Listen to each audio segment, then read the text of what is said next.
네, 대한민국 국민의 소원은 단연코 내 집 마련일 텐데요. 자, 아직까지도 이 부동산 사기로 인해서 힘든 시간을 겪고 계신 분들이 많다고 합니다. 자, 그래서 오늘은 양태광 변호사와 함께 부동산 사기 피해 그리고 그 예방법에 대한 이야기를 함께 나눠보겠습니다. 안녕하세요. 네, 안녕하세요. 양태광 변호사입니다. 예, 어서 오십시오. 자, 한때 이 갭 투자로 인한 전세 사기가 기승이었는데 뭐 요즘 여러 규제, 보완책이 제시가 되긴 했거든요. 요즘은 어떻습니까? 네, 과거에는 집값에 전세금을 포함해서 구매하는 일명 갭 투자 방식의 전세 사기가 크게 문제였었는데요. 정부에서는 이제 갭 투자를 막기 위해 실거주 요건, 대출 규제 등 제재 방안을 내세워서 최근에는 갭 투자 자체가 좀 현저히 줄어든 것으로 알려져 있습니다. 예.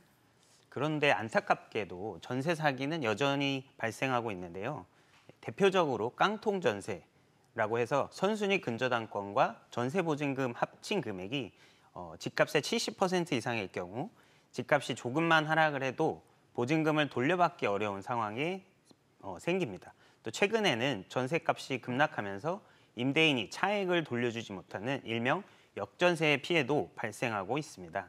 즉 형태만 조금씩 달라졌을 뿐 전세 사기는 여전히 진행 중이라고 볼 수 있겠습니다. 네. 이렇게 뭐 제도가 바뀌어도 허점을 파고드는 부동산 관련한 사기 피해 아직도 많은 것 같습니다. 뭐 최근에 대표적으로 어떤 사례들이 있었을까요? 예. 대표적인 사건으로는 2023년 강서구의 소위 빌라왕 사건을 들 수 있겠는데요. 신축 빌라 수백 채를 무자본 갭 투자로 매입을 하면서 시세보다 높은 전세 보증금을 책정해서 세입자를 모집하고 또 전세 만기가 도래하는 시점에는 매매가보다 전세가가 높아지면서 결국 수많은 세입자들이 보증금을 돌려받지 못했습니다. 또 인천의 미추홀구 사건도 유명한데요. 건물이 신탁회사 명의로 신탁이 되어 있는데 위탁자가 마치 집주인인 것처럼 신탁사의 동의 없이 세입자와 계약을 체결해서 피해가 발생한 경우입니다. 이런 사건들이 제도와 구조적인 허점을 노린 대표적인 전세 사기에 해당하겠습니다. 네. 근데 이 사실 많은 언론 보도를 보면 부동산 사기의 경우에는 실질적으로는 이 피해금을 변제받지 못하는 경우가 많다고 하더라고요. 예. 실제로도 그렇습니까? 네, 안타깝게도 그렇습니다. 법원에서 사기죄가 인정되어서 형사처벌이 내려진다고 하더라도 피해금 변제는 별개의 문제입니다. 임대인이 재판 전에 본인의 재산을 은닉하거나 또 실제로 재산이 없는 경우 또는 체납 세금이나 신탁 등 선순위 채권이 많으면 세입자가 받을 몫이 거의 없어지는 경우가 많습니다. 즉 사기죄의 성립 여부와는 별개로 또 돈을 실제로 돌려받느냐는 또 다른 문제인데요. 현실에서는 회수가 어렵다는 점 때문에 피해자들의 고통이 장기화되고 있습니다. 네. 그렇다면 무엇보다도 피해를 입기 전에 사전 예방이 정말 제일 중요할 것 같거든요. 어떤 방법이 좀 있을까요? 네, 맞습니다. 사후 구제보다는 예방이 훨씬 중요합니다. 보통 매매와 전세, 월세와 상관없이 부동산 계약을 하실 때는 등기부 등본을 확인하는 것이 가장 우선인데요. 등기부 등본상 표제부는 건물의 실 주소와 면적 등 확인하실 수가 있고 갑구에는 소유권에 관련된 사항이 나와 있습니다. 계약하려는 사람이 실 소유주가 맞는지 확인하시고 또 마지막에는 을구를 확인하시게 되는데요. 이 을구에서의 채권 채무 여부를 반드시 확인하셔야 합니다. 선순위 채권과 내 보증금을 합했을 때 집값의 70%가 넘지 않는지를 확인하셔야 합니다. 그래야 집주인이 채무를 변제하지 못해 해당 물건이 경매 절차에 넘어가게 되더라도 보증금을 회수할 수 있는 가능성이 있습니다. 또 부동산 계약 시에는 특약을 추가하는 것도 하나의 방법인데요. 예를 들어 계약일 이후부터 잔금일 내 사이에 근저당권이 설정되는 경우에 계약을 해제한다는 조항인데요. 이제 실제 잔금일과 계약일의 편차가 큰 점을 이용해서 집주인이 중도금까지 받아놓은 뒤에 해당 물건을 담보로 대출 등을 받는 경우가 종종 있습니다. 이 경우에 세입자의 피해로 이어질 가능성이 매우 높기 때문에 반드시 특약사항 한 줄을 추가하시는 것을 추천해 드리고요. 또 주변의 시세를 파악해서 너무 저렴하거나 혹은 또 너무 비싼 물건들은 계약을 피하시는 게 좋습니다. 마지막으로 임대인의 국세나 지방세 등 세금 체납 여부도 확인하시는 것이 좋습니다. 체납액이 많으면 세입자가 우선순위에서 밀릴 수가 있기 때문인데요. 집주인의 동의를 구하지 않더라도 공인중개사 또는 국세청을 통해서 확인하실 수가 있겠습니다. 예, 지금 말씀하신 이 사항들을 정말 꼼꼼히 살펴볼 수 있는 자가적인 좀 지식도 중요한 것 같아요. 예. 부동산 믿고 부동산에 어련히 알아서 계약을 해주겠지 했다가 네. 피해를 보신 경우도 저도 주변에서 봤거든요.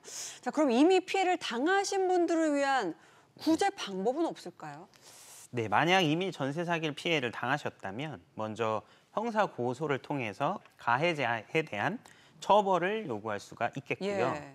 또 동시에 민사적으로는 보증금 반환 청구 소송을 제기하거나 해당 부동산이 경매로 넘어가는 경우에는 배당 요구를 통해서 일정 부분이라도 돌려받을 수 있습니다.